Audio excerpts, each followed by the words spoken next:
Hey guys, this is Mel, and I'm here to talk about Vampire Diaries, episode 811, titled You Made a Choice to Be Good, which premiered Friday, February 3rd, 2017 on the CW.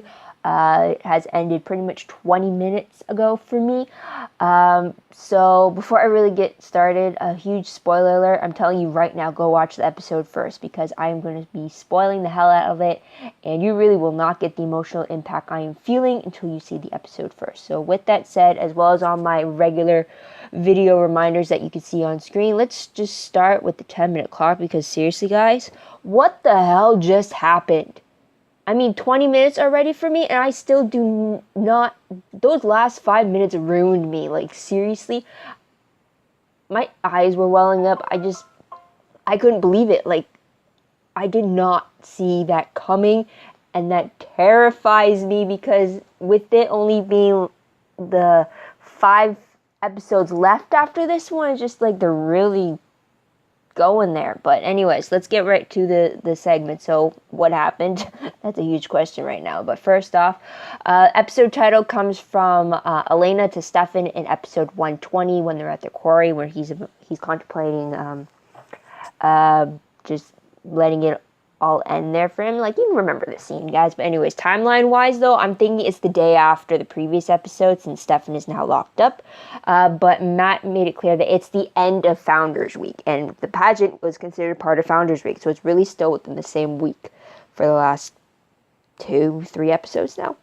So there's that. So storyline-wise, 2 major storylines. First one I'm calling Cade's ultimatum. Second one is Enzo's bucket list. Now, with Cade's ultimatum, it's kind of side stories of two, one being Damon's ultimatum and one being Stefan's ultimatum. Now, basically, with Cade gave Damon the ultimatum that he has to either kill 100 evil souls by nightfall, or he has to kill Caroline, because Caroline's Stefan's girl. So with all that, Damon tries to find a way to kill Cade, although fire and heart extraction apparently don't work, which was demonstrated to Damon by Cade himself. So that leads to the Plan C, Plan Cure, as you were, brought to you by Caroline. So with that all said, Stefan's side of the ultimatum, however, he was given the same as Damon. Kill 100 evil souls or kill Elena, Damon's girl. So instead, Stefan tracks down Elena's casket to Bonnie's safe house, which she had moved after Damon and Enzo had left with the sirens. So as a safekeeping up in upstate New York. And he goes there and he doesn't stop. And that leads to my most shocking moment later, which I will reveal. Second storyline, though, goes with Bonnie taking Enzo to complete some things he could do as a vampire before he takes the cure. So, example, speed racing down a racetrack, skydiving. All this is impromptu. Caroline finding the bucket list of Bonnie in their little time capsule they had made when they were 11 years old, since the town was digging up the 1790 time capsule from the first founders of the town. So there's that. Also, we see Enzo thinking of a future with Bonnie regardless of his state of being either a human or a vampire. He will still love Bonnie regardless of what he is. So there is that, which makes it a little more harder for the next few moments. But tidbits, Cade can get into anyone's head. Kind of knew that before he became the devil, but it's shown very clearly here that vampires and witches aren't immune. It's not just humans he could easily do that with. We see him doing it with Damon. We see Stefan making references of it, and we see him doing it with Bonnie without her knowledge. So there's that. Also in this episode, we learn a bit about Dorian's tragic family history, which is what led him down the path of occult studies. We also see Dorian contemplating the option of becoming a vampire as a backup if the town was going to burn up in flames because of Cade. Reason why Dorian wants to become a vampire is because of how Caroline portrays it and how she's able to adjust, but then he refuses that option after he sees the darker side of being a vampire through Damon's actions when he's forced to deal with Cade's ultimatum. So there's that. Also, we saw fighting between Caroline and Matt. It's pretty much the vampire versus human mindset on how the whole threat of the town is being issued.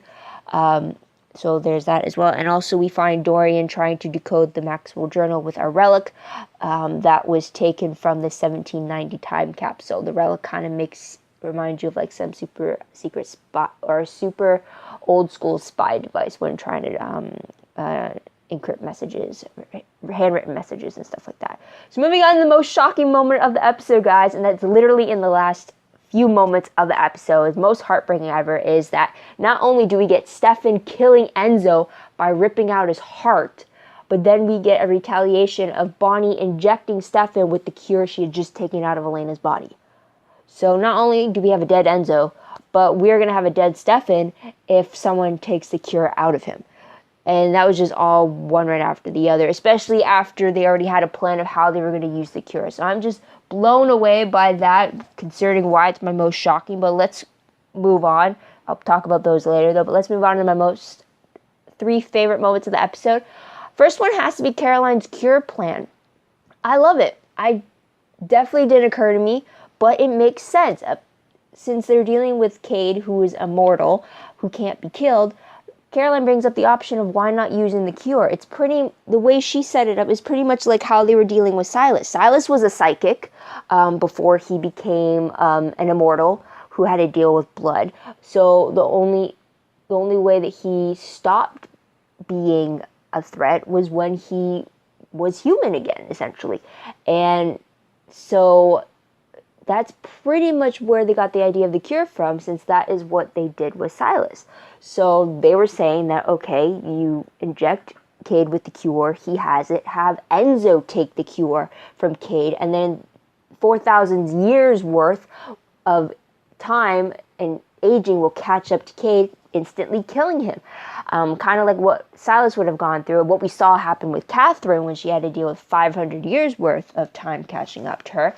And then Bonnie and Enzo could live off their human lives together, and then that's it. That would have worked, because then Cade wouldn't have been an issue. And it definitely is a lot better than Enzo taking the cure and then them trying to get Cade to take the cure from him, and then Enzo would have been dead unless and when 200 years worth of time had caught up to him. So I really liked it.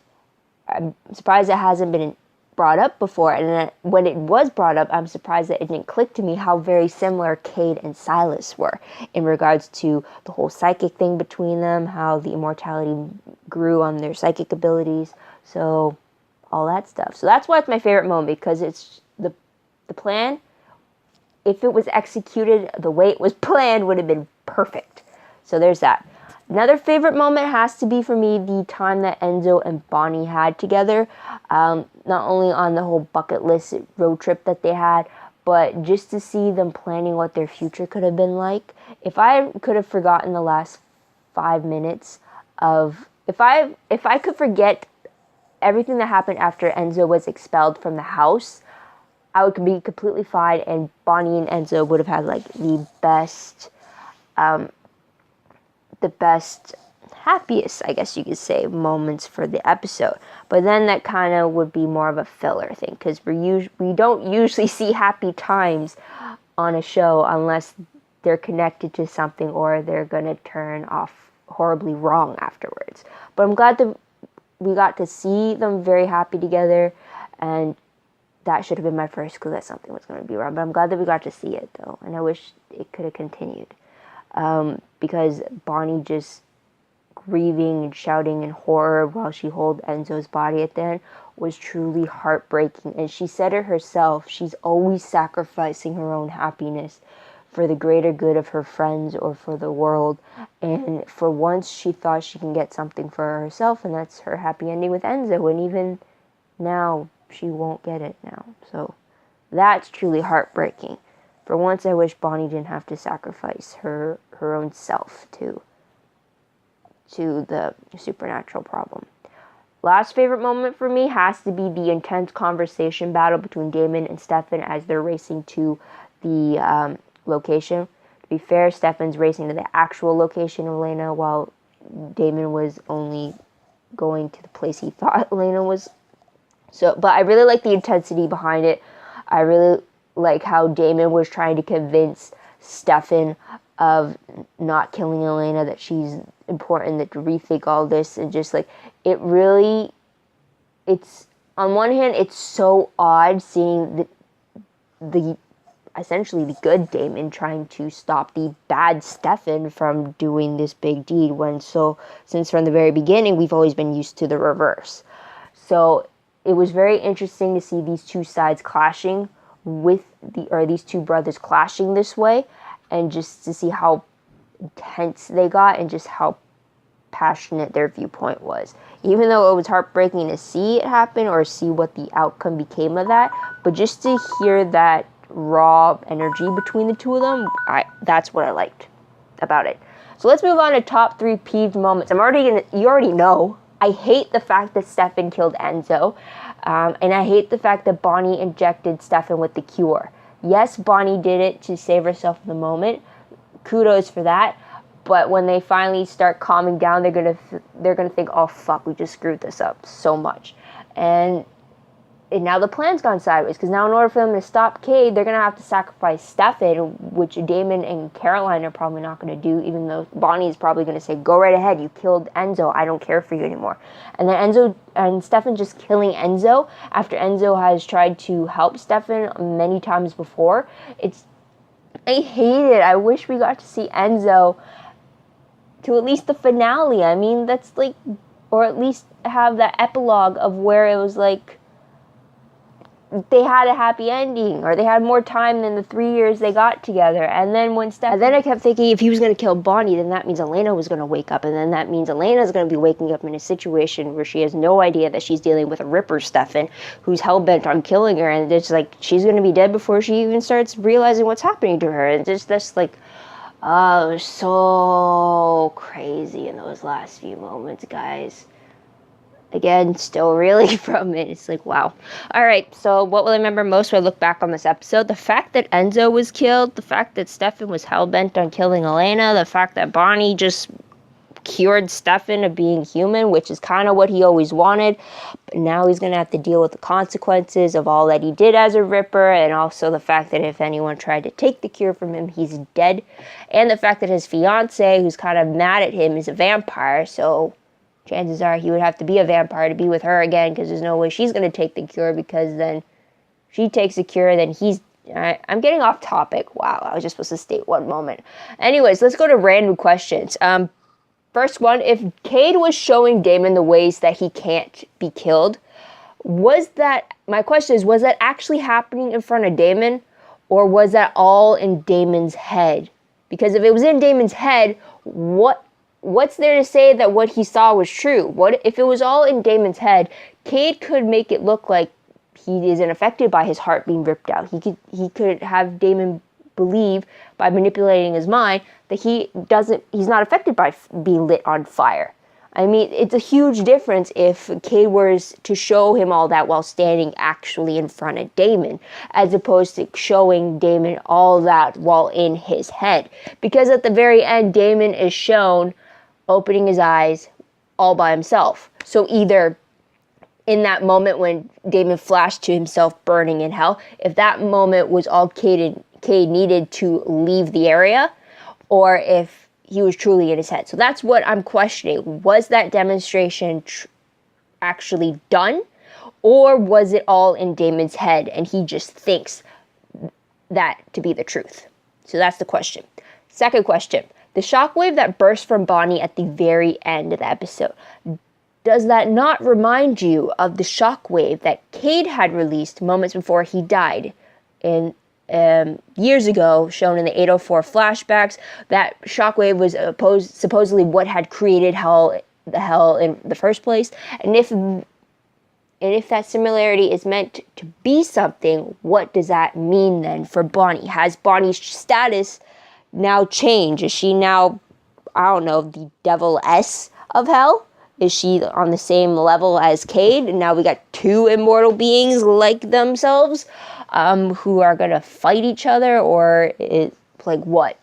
That'd be cool, but then again, Bonnie is changing herself once again to be something else. Although that would have been unintentional, though and again, a few other times where it's unintentional too. Anyways, getting off track, but tell me what you know about that, or what you think about that in the comments below. Last question. I am assuming that Stefan is human again, which I'm assuming means that he has his emotions back. Is it correct to think of this as an assumption? I mean, for all we know, Bonnie was also was wondering whether how much blood she was supposed to draw from Elena in order to be a proper cure dosage. And we know from Silas, that he had to drink Catherine to the brink of death before the cure could truly be consumed by him. And then also, so with that said, Amara is the one who also drank from Silas, but she didn't really drink a lot from him. So did Bonnie draw enough of the cure from that syringe in order to actually cure Stefan, or was he just knocked out by like what properties were left in the blood from the cure? So those are my questions, guys. Tell me what you think about them and what answers you could possibly have in the comments down below. But let's move on to predictions very quickly. I know I'm going over a little bit more than usual, but based off the promo for 8/12, it looks like Bonnie goes to her mother, Abby the vampire, with Enzo's body, and it also looks like Damon wants to have a plan to kill the devil, and it looks like Stefan appears to agree based off the way the promo was cut together. Now, based off the synopsis for the episode, for 8/12, it reads, in order to save Stefan's soul, Damon makes a deal with Cade to retrieve the Maxwell Journal. Alaric and Matt refuse to hand the journal over as it may contain the key to destroying Cade. Caroline desperately tries to connect with Stefan before Cade goes through with his plan. Alright, so new questions. Is this really the end for Enzo? I don't know, but I can't make out from the promo if what Abby was doing to Enzo's body was meant as a memorial type thing or if it was meant as a spell preparation type thing. So there's that. Plus, they're not mentioned in the synopsis, so there is that. Also, Abby marks another recurring character that has returned. I should probably keep track of that right about now. If not, it's probably on screen right now. I can't think of it off the top of my head, though. But we're getting pretty good at seeing all these familiar faces, though. But there is that. I can't think of anything else. Whether Stefan's human or not, it doesn't really say in the synopsis. It just says that his soul is in trouble. So we'll just have to wait and see about that. But what do you guys think of the episode? What do you guys like about it? What do you think is going to happen next? Let me know in the comments down below. I love to hear your own thoughts, theories, and predictions about what you think is going to happen in the final 5 episodes of the series. Also, don't forget to like this video, subscribe to my channel, and check out my other videos if you haven't done so already. If you want, check out my Tumblr page. The link for that is down below. I reblog promos, web clips, quotes, GIFs, synopses, news, all that good stuff, all in one place. So follow me there if you want one spot to have all that available to you. Also, my WordPress account is attached to that. It's better organized for some things, but everything's connected there that I post online, whether it's fan fiction, videos, fanvid videos, Tumblr stuff, all that through WordPress. Go check that out if you like. Also, if you want a detailed recap of the episode, a play-by-play, if you will, with my in-moment thoughts about what happened as I watched the episode for the first time, my Livejournal entry link is down below for the episode specifically, so go check that out. It'll be posted soon. I have to finish the formatting of it before I release it. But yeah, you definitely get some shocking moments in there from me. A few swear words along the way too.